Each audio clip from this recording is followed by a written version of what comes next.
हे आहेत मनमोहन गलगले, एक विमा एजंट. याला स्वतःशीच मोठ्या आवाजात बोलायची सवय आहे. त्याला वाटतं की समोरच्या माणसाला ते कळत नाही. गलगलेच्या ऑफिसमध्ये त्याच्या बॉसचं नशिबाने याचं लग्न जुळत नसतं. वय मात्र उलटून चाललेलं असतं. गलगलेंचं काम बने करायचे आणि गलगलेंना होतकर मुलींची लिस्ट देऊन त्यांची चौकशी करायला सांगायचे. सीन शिफ्ट होतो कोळीवाड्यात. तिथे बाळाचं वारसं असतं. आत्याने नाव ठेवायचं म्हणून सगळे गौरीची वाट पाहत असतात. 3 भावांची एकुलती एक बहीण असते ती. गौरी कॉलेजच्या कबड्डी कॉम्पिटिशन मध्ये भाग घेते. गौरीमुळे चषक तिच्या कॉलेजला मिळतो. कॉलेजच्या मुलींकडून गौरीला अंड्या बँजोने मुलांना मारल्याचं कळतं. ती त्याला जाब विचारायला येते. अंड्याचं तिच्यावर एकतर्फी प्रेम असतं. गौरी विष्णू दादाला फोन करून अंड्या पुण्याला आल्याचं सांगते. कॉलेजमधल्या मुलांना त्याने मारलं ती दादाला सांगते. विष्णू दादा अंड्याच्या बापाला त्याचा जाब विचारतो. ताबडतोब जाऊन गौरीची माफी मागायला अंड्याला पाठवायचं तो अंड्याच्या वडिलांना सांगतो. अंड्या परत गौरीच्या हॉस्टेलमध्ये येतो. वॉचमन त्याला तिथून हकलवून लावतो. गलगलेच्या बॉसने त्याला उद्यानाबाहेर थांबवून ठेवलेलं असतं. एक मुलगी लाल साडीत तिथे येणार असते. मुलीने ओळखावं म्हणून गलगलेने स्वतःच्या नावाचा बोर्ड बनवलेला असतो. गौरी शाहू उद्यानापाशी येते. गलगलेला वाटतं लाल साडीवाली मुलगी आली, पण ती मनोमिलन सोसायटीचा ऍड्रेस विचारायला आलेली असते. तो नशिबनेबद्दल तिला विचारतो. ती म्हणते आम्हाला हा एरिया माहित नाही, आम्ही हॉस्टेलवर राहतो, मी त्यांना ओळखत नाही असं म्हणत ती तिथून निघून जाते. निघताना त्याला थँक्स म्हणते. त्याला परत बॉसचा फोन येतो. तो विचारतो नक्की तुम्ही संभाजी उद्यानाबाहेर जात ना. उद्यानांच्या नावाचा गोळ झालेला असतो. तो ऑफिसमध्ये येतो. तेवढ्यात मनोमिलन सोसायटीत राहणारा एजंट तिथे येतो. त्यांच्या सोसायटीत दंगल झाल्यामुळे त्याला लेट झाल्याचं तो सांगतो. गलगलेला आठवतं त्याने लाल साडीवाल्या मुलीला तिथेच पाठवलं होतं. त्या मुलीचं काही खरं नाही असं म्हणत गलगले निघतो. तिच्या हॉस्टेल बाहेर येऊन थांबतो. तिला वॉचमनचा आवाज ऐकू येतो. तिथे गलगले उभा असतो. दोघे हाय करतात. ती सुखरूप आहे कळल्यावर तो निघतो. ती वॉचमन पाशी येते. त्याची चौकशी करते. वॉचमन तिला म्हणतो चांगला आहे, लफंगा नाही वाटला. 6 वाजल्यापासून उभा आहे बिचारा. कुणाला तरी पत्ता सांगितला तो सुखरूप आहे की नाही ते बघायला आला होता. वाटेत गलगलेला कॉईन सापडतो. मुलगी दिसली, लक्ष्मी सापडली असं म्हणत तो कॉईन उचलतो. त्याच्यासाठी हा शुभ संकेत असतो. गौरीला शोधत तिची मैत्रीण खाली येते. वॉचमन तिला व्हिजिटिंग कार्ड देतो. तेव्हा तिला कळतं तो इन्शुरन्स एजंट आहे. गौरी त्याच्या मागे जाते पण तो निघून जातो.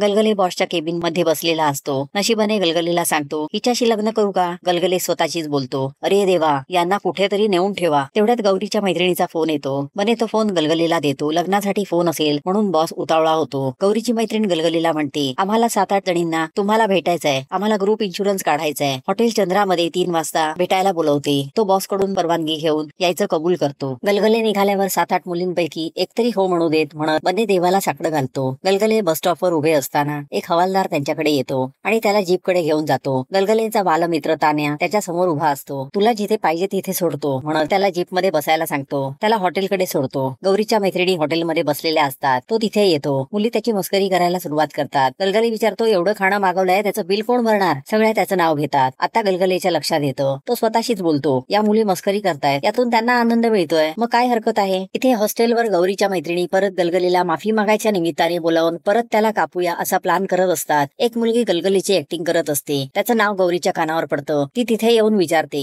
तेव्हा त्यांनी गलगलेला फसवल्याचं तिला कळतं. ती अंकिताला बोलते तुमची ही थेर चालता ती मला कधीच आवडत नाहीत. साध्या भोळ्या माणसांना पकडून त्यांच्या फिरक्या घ्यायच्या. ते लोक तुम्ही मुली म्हणून गप्प बसतात आणि तुम्ही त्याचा फायदा घेता. ऍबनॉर्मल आहात सगळ्या. ती गलगलेला भेटायला त्याच्या ऑफिसमध्ये येते. त्याला भेटून ती सांगते जर तुम्ही हॉस्टेलवर आला नसतात तर हे सगळं झालंच नसतं. तो तिच्यावर रागावलेला असतो. ती म्हणते मी तुमची माफी मागायला आली आहे. अहो तर एक पॉलिसी काढते. गलगले स्वतःचीच बडबडतो. हिच्या मैत्रिणींनी सुद्धा हीच पॉलिसी वापरली होती. थट्टेची सुरुवात इथूनच झाली होती. ती एकविरा आईची शपथ घेऊन सॉरी म्हणते. मुलगी देवीची शपथ घेतेय म्हणजे कसं कोण खोटं बोलेल. तो लगेच तिची पॉलिसी काढायला लागतो. 10 लाखांची पॉलिसी ती काढायचं म्हणते. त्याला आनंद होतो. शून्यातून विश्व निर्माण होणार असतं. तो तिला लागणाऱ्या कागदपत्रांची यादी देतो. ती त्याचा निरोप घेते. त्याला आता ती आवडायला लागते. गलगलेला प्रश्न पडतो पण तिला मी आवडतो का. पॉलिसीच्या निमित्ताने ते भेटतात. शेवटी गौरी त्याला एक दिवस डेटवर जायचं सांगते. तिला त्याच्याबद्दल जाणून घ्यायचं असतं. दोघांचं शाहू गार्डनला भेटायचं ठरतं. गलगले शाहू गार्डनला उभा असतो. जसं पहिल्यांदा भेटलेले असतात तसेच आताही तो बोर्ड घेऊन उभा असतो. मंदिरात जाऊन दर्शन घेऊन तो तिला घरी घेऊन येतो. गौरी आल्याचं तो आईला सांगतो. गौरी त्याला विचारते आई घरात नाही का. तो म्हणतो मला आई नाही. तो इशाऱ्याने तिला तिथे बघायला सांगतो. तो म्हणतो ही आईची खोली अजूनही तशीच ठेवली आहे. मी 7-8 वर्षांचा असताना ती गेली. काही वर्ष वडील होते तेही गेले. मग मी एकटाच. माझ्याशी बोलायला कोण नव्हतं. मग मी आईशी बोलायचो. माझ्या मनात अजूनही तिला जपून ठेवलंय मी. वेडा वाटतोय ना पण मी वेडा नाही. समजून उमजून स्वतःला दिलेली ऊर्जा आहे ही. ती पहिल्यांदा घरी आली म्हणून तो तिला चांदीची लक्ष्मी देतो. आईशी बोलतो. तिला विचारू का माझ्या मनातलं तिला सांगू का. तो वळतो पण गौरी तिथे नसते. ती निघून गेलेली असते. गौरी परत हॉस्टेलवर येते. तिला तिथे वॉचमनला लटकवलेलं दिसतं. हे सगळं अंड्याने केलेलं असतं. तो गौरीला धमकी देतो आपण सिरियस आहे. जो कोणी आपल्यामध्ये येईल त्याचा बँजो वाजवून वाजल्याशिवाय राहणार नाही. गोळी रशीवर मारून त्याने वॉचमनला खाली पाडलेलं असतं. गलगले परत गौरीच्या हॉस्टेलवर येतो. त्याला बघून तो स्वतःशीच बोलतो, एरवी आपल्याला अडवणारा हा माणूस इजिप्तच्या ममी सारखा का झालाय? तरीही तुम्हाला मेडिक्लेम काढायला सांगत होतो, तो वॉचमनला म्हणतो. वॉचमन त्याला म्हणतो, गौरी आता इथे राहत नाही. एक गुंड मुलगा तिच्या मागे लागलाय. त्याला कंटाळून ती निघून गेली. तो त्यांना गौरीचा पत्ता देण्याची विनंती करतो. गौरीच्या घरी डोहाळ जेवणाचा कार्यक्रम असतो. गलगले गौरीचा ऍड्रेस शोधत येतो. अंड्याचे वडील कार्यक्रमाला येतात. अंड्या तिथे येतो. काही लोक गलगलीला गाडीत बसवून घेऊन जातात. नंतर त्याला नागवांच्या दारात आणून सोडतात. कार्यक्रम चालू असताना अंड्या गौरीला ताब्यात घेतो. सगळ्या नागवा फॅमिलीच्या बंदुका बाहेर निघतात. गलगले तिथे हजर होतो. गन बघून पहिल्यांदा तोच घाबरतो. गौरीला अंड्याने पकडल्याचं दिसल्यावर तो अंड्याच्या थोबाडीत मारतो. अंड्या खाली कोसळतो. सगळे गौरीवर प्रश्नांचा भडीमार करतात. गौरीच्या आयुष्यात कोणीतरी आलाय याचाच त्यांना सगळ्यात जास्त आनंद झालेला असतो. आता गलगलेच्या लक्षात येतं तो कुठे आलाय ते. मल्हाररावाला गौरीच्या लग्नाची बातमी कळते. तो गौरीच्या लग्नाची बातमी कान्होजीला देतो. जंटलमन नवरा मिळालाय तो सांगतो. बाळकृष्णाला नरसूच्या घरी जाऊन खणा नारळाची ओटी द्यायला सांगतो. अंड्याचे वडील त्याला उठवत असतात. ते गौरीचं लग्न ठरल्याचं त्याला सांगतात. तुझ्या कानाखाली इंटरव्हल छापला तेव्हाच तुझ्या लाईफची स्टोरी बदलली, ते अंड्याला म्हणतात. तरीही अंड्या माघार घ्यायला तयार नसतो. गलगले परत गौरीच्या घरी येतो. त्यांनी त्याच्यासाठी भेटवस्तू आणलेल्या असतात. त्याला रिवाज आहे म्हटल्यावर त्या वस्तू घ्याव्या लागतात. पहिलं गिफ्ट त्याच्या हातात येतं, वाघनख बिछवा. नंतर काती व पिस्तूल दिलं जातं. प्रत्येक युद्धामध्ये उपयोगी पडणारं हत्यार भगवद्गीता त्याला गौरीचे वडील देतात. तो गौरीला भेटायला बागेत जातो. गौरी त्याच्या हातातल्या वस्तू बघून हे सगळं काय आहे म्हणून विचारते. तो म्हणतो या सगळ्या प्रेमाने दिलेल्या भेटवस्तू आहेत. ती त्याला समजवण्याचा प्रयत्न करते. मनमोहन तू त्यांच्यातला नाही, माझ्या घरचे तुला त्यांच्यासारखं बनवायला बघतायत. ती त्याला गन विषयी विचारते. तो गन चालवून बघतो. ती लॉक असते. गौरी त्याला गन ओपन करून दाखवते. त्याचा ट्रिगर दाबते. त्यातून सुटलेली गोळी समोरून उडी घेऊन येणाऱ्या बाळकृष्णाला लागते. तो कोसळतो. माझ्या हातून खून झालाय, ती गलगलेला म्हणते. तो त्याला उठवायचा प्रयत्न करतो.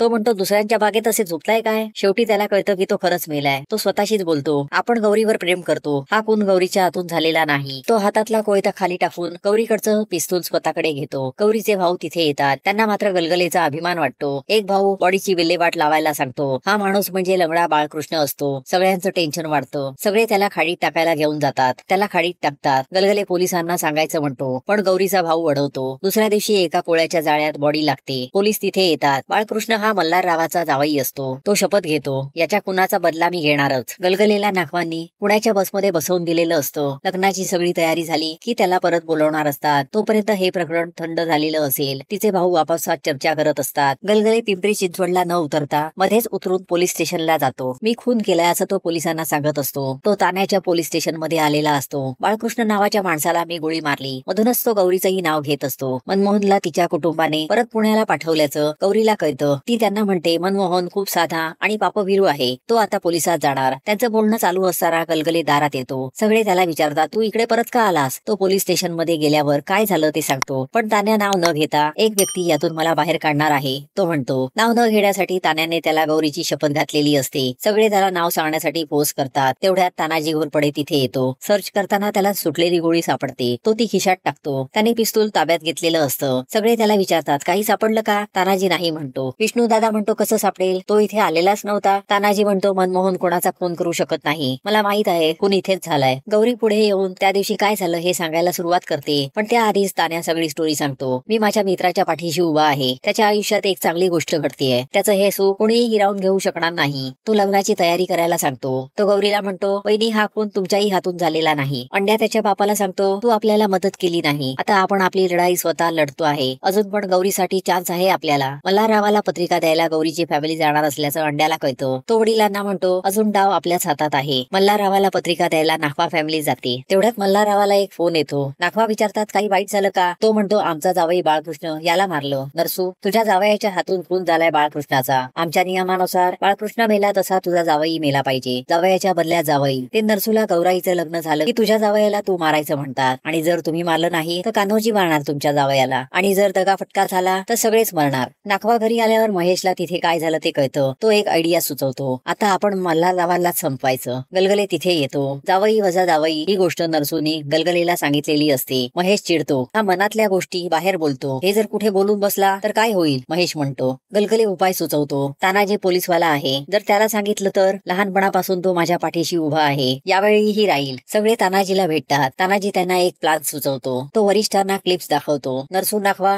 मुंबई अंडरवर्ल्ड मधील मोठं नाव. त्याची 3 मुलं ब्रह्मा, विष्णू आणि महेश. या सगळ्यांना आता असली कामं सोडून द्यायची असतात. मल्हारराव मुंबई अंडरवर्ल्ड मधील एक प्रतिष्ठित नाव याच्याच जावयाचा खून झालाय. तो वरिष्ठांकडून परमिशन मागतो. त्याला वरिष्ठांकडून परमिशन मिळते. महेश त्याच्या मेवणीला गन देतो. उद्या राडा झाला की ही गन मला द्यायची, तो तिला सांगतो. तानाजी वेश बदलून येतो. सगळे पोलीस वेश बदलून आलेले असतात. अंड्याची देवळात स्वतःच्या लग्नाची तयारी चालू असते. वराडी मंडळी यायला सुरुवात होते. त्यांच्याकडची हत्यारं काढून घेतली जातात. गलगलेची वरात येते. पोलिसांचे कॅमेरे लागलेले असतात. अंड्या मित्रांना सांगतो, तुमच्या वहिनीला घेऊन येतो, सगळं तयार ठेवा. मल्हारराव येतो. गलगलेचा बॉस लग्नाला हजर असतो. गौरी येते. तानाजी गलगलेला कव्हर करतो. गलगले प्लॅन विषयी स्वतःशीच बडबडत असतो. मल्हाररावाला त्याच्यामुळे संशय येतो. गौरी त्याला समजावते, आता एकही शब्द बोलायचा नाही. ती त्याला शपथ घालते. तो न बडबडता जागेवर येऊन उभा राहतो. गौरीचे भाऊ मल्हाररावाला सांगायला येतात, त्याला आजार आहे मनातल्या मनात बडबडण्याचा. आजारी माणसाला कोणी गोळी मारतं का? त्याला माफ करून टाका, ते मल्हाररावाला म्हणतात. नरसूकडे मल्हारराव घोडा देतो. तो त्याला जावयाला उडवायला सांगतो. तेवढ्यात गलगलेचं लकी कॉईन खाली पडतं. नरसूने बंदूक चालवलेली असते. गलगले कॉईन घेण्यासाठी खाली वागतो. त्याचा जीव वाचलेला असतो म्हणून त्याला आनंद होतो. मल्हारराव नरसूला म्हणतो, तुझा नेम चुकला पण आमचा नियम चुकणार नाही. कान्होजीला तो ऑर्डर देतो. गोळी गौरीला लागते. गौरी खाली कोसळते. मल्हारराव कान्होजीला ओरडतो. तिथे अंड्या येतो. गौरी मेल्याचं बघून तो स्वतःचा गुन्हा सांगायला सुरुवात करतो. त्याने गलगलेला मारलेली गोळी लंगड्या बाळकृष्णाला लागलेली असते. यामुळे गलगले वाचतो. अंड्या म्हणतो, याने हा आळ स्वतःवर घेतला. तो गौरीला म्हणतो, तुझ्या घरच्यांनी हे सगळं मल्हाररावापासून लपवलं, पण मी मल्हाररावाला फोन करून सांगितलं, तुझं लग्न थांबेल आणि आपलं लग्न होईल. एवढं म्हणत तो स्वतःला मारून घेतो आणि गौरी शेजारीच कोसळतो. इन्स्पेक्टर तानाजीच्या नकली बंदुकांच्या आयडियामुळे त्या दोघांचे जीव वाचलेले असतात. सगळ्यांना आनंद होतो. पोलीस मल्हाररावाला ताब्यात घेतात. अंड्या उठून गौरीवर परत नेम धरतो, पण गलगलेला गौरी बरोबर राहण्याचा इशारा करतो.